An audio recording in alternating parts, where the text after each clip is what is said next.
سؤال: حالكم مع الصلاة ايه؟ والله حالنا مع الصلوات يبكي العين، يبكي العين ويشيب القلب قبل شيبة الرأس. أقسام الصلاة أو حال الناس في الصلاة ينقسم إلى 3 أصناف. هنتكلم في أول قسم ثم الثاني ثم الثالث، وانت انتبهوا لأنكم واحد من ال3 وشوف حالك ايه. القسم الأول قسم لا يركع ولا يسجد لا بالليل ولا بالنهار، والمشكلة أسمائهم عبد الرحمن وعبد الله وعبد اللطيف ومحمد ومصطفى وسهيب وعمر، بس والله كذبوا، والله كذبوا.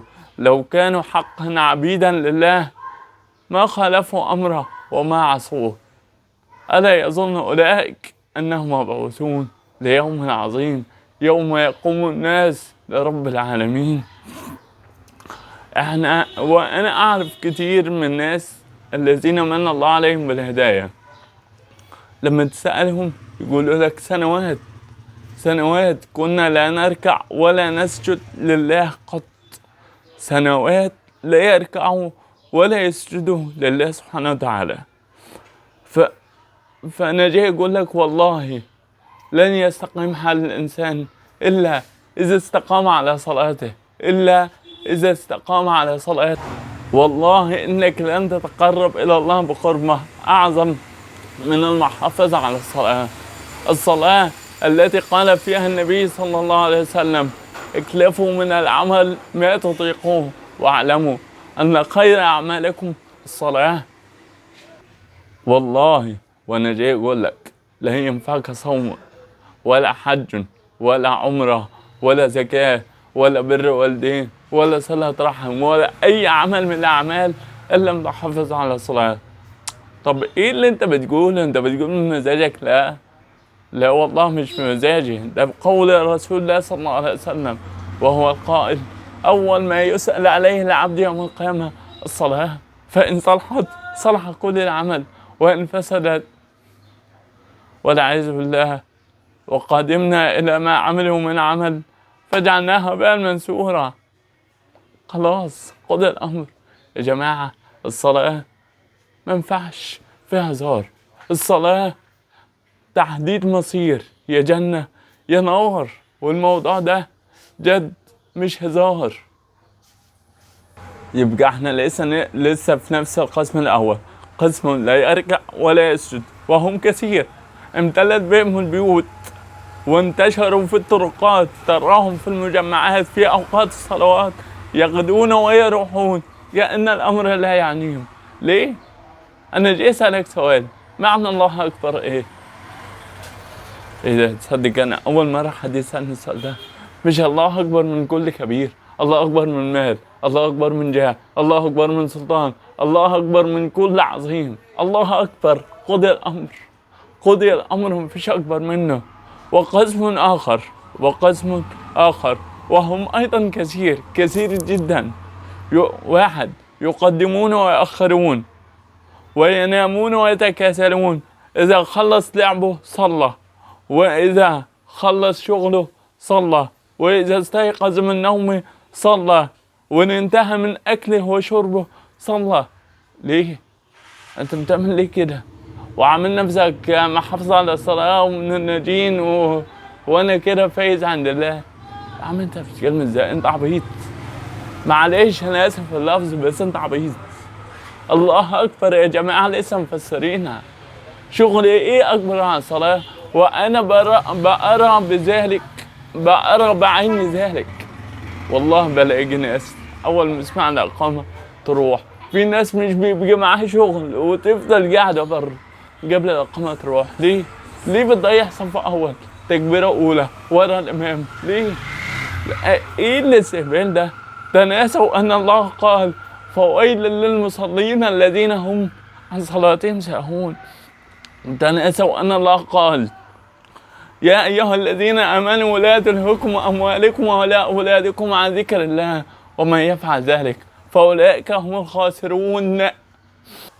وأنا هديكم مثال. تخيلوا لو أنك موظف في شركة من الشركات أو مؤسسة من المؤسسات، ودوامها يبدأ في الساعة 8 صباحا، فإذا أنت في اليوم الأول تأتي بعد تلت ساعة تقريبا، ويستقبلك الرئيس مثلا بتاع الشركة، المدير الشركة زي ما بيقولوا، فطبعا هيغض الطرف عنك.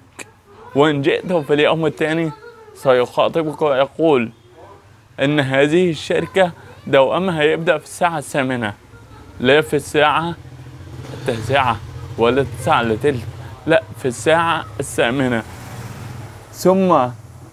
ثم إذا تكرر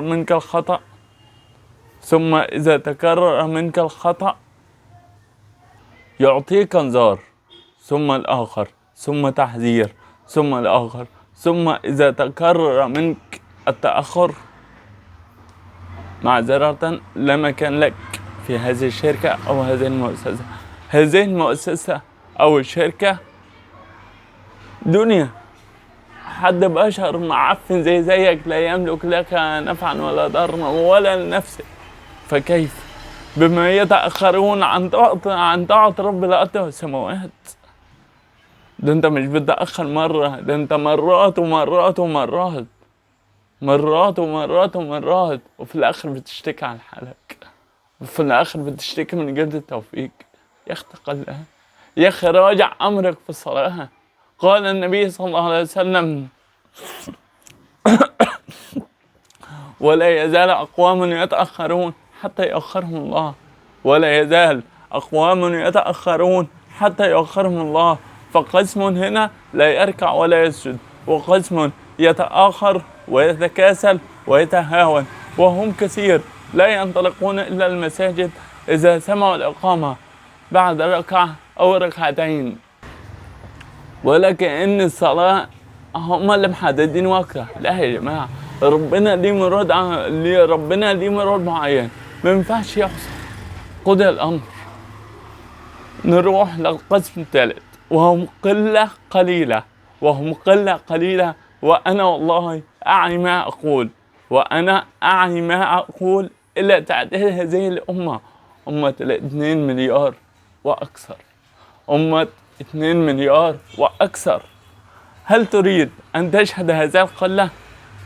نعم، اشهدها في صلاة الفجر، اشهدها في صلاة الفجر مع الجماعة، حتى ترى عجب العجاب، ترى أن آلافا مؤلفة بل ملايين يغدون في نوم عميق، وقلة قليلة هي التي انتصرت على فرشها وشهواتها وانطلقت إلى منهج الله تجيبه.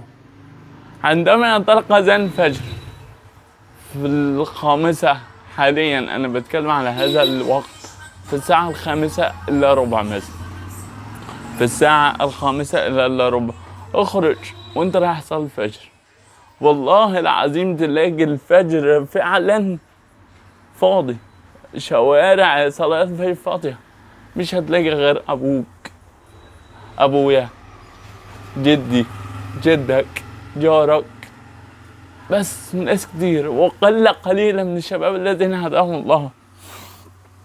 فأنا بقول لك، وبرضه لا تكاد ترى توك توك، ولا تكاد ترى سيارة، ولا تكاد ترى عربية، ولا أي وسيلة من المواصل، ولا أي وسيلة من الوسائل، ولا تكاد ترى إنسانا يسير، لا تكاد تسمع أصواتهم في البيوت أصلا. ادخل في المسجد ترى أباء وكبارهم في السن، وقلة قليلة كما قلت من الذين هداهم الله من الشباب، وقلة قليلة من الذين هداهم الله من الشباب. ثم اخرج بها صلاة الفجر بساعة، بالله عليك اخرج بها صلاة الفجر بساعة، تلاقي الطلاب رايح المدارس ومش عارف ايه، وانت بتجهز لشغلك، وانت مستنى الباص، وانت مستنى ايه يا جماعة؟ وكأن الله لم يكن يناديك قبلها بساعة، وعاوز تبقى في حياتك موفق، وعاوز تحفظ من ربنا، وعاوز تكرم، وعاوز ترزق. ازاي يا جماعة؟ ما هتعقل. بس انا سؤال ومش لاقي له جواب، ازاي؟ معلش، هي الدنيا اغلى من ربنا؟ بصراحة الدنيا اغلى. ايوه والله بالمنطق ان الدنيا اغلى. ما احنا بنلبي امر الدنيا، مش بنلبي امر ربك ورب الدنيا ورب كل شيء. بالله عليك استقيم، بالله عليكم ظبط دنيتكم في الصلاة. وانا ان شاء الله هنزل فيديو ازاي تقدر تحاول تصلي ازاي، وبعد الفيديو ان شاء الله فيديو تاني عن الخشوع، وان شاء الله اللي جاي افضل يعني. وسامحوني برضه على التأخير، بس والله معذرة وغصب يعني وكده وربنا يتقبل منا ومنكم، ونفع الله بنا وإياكم، وجزاكم الله خيرا، والسلام عليكم ورحمة الله وبركاته.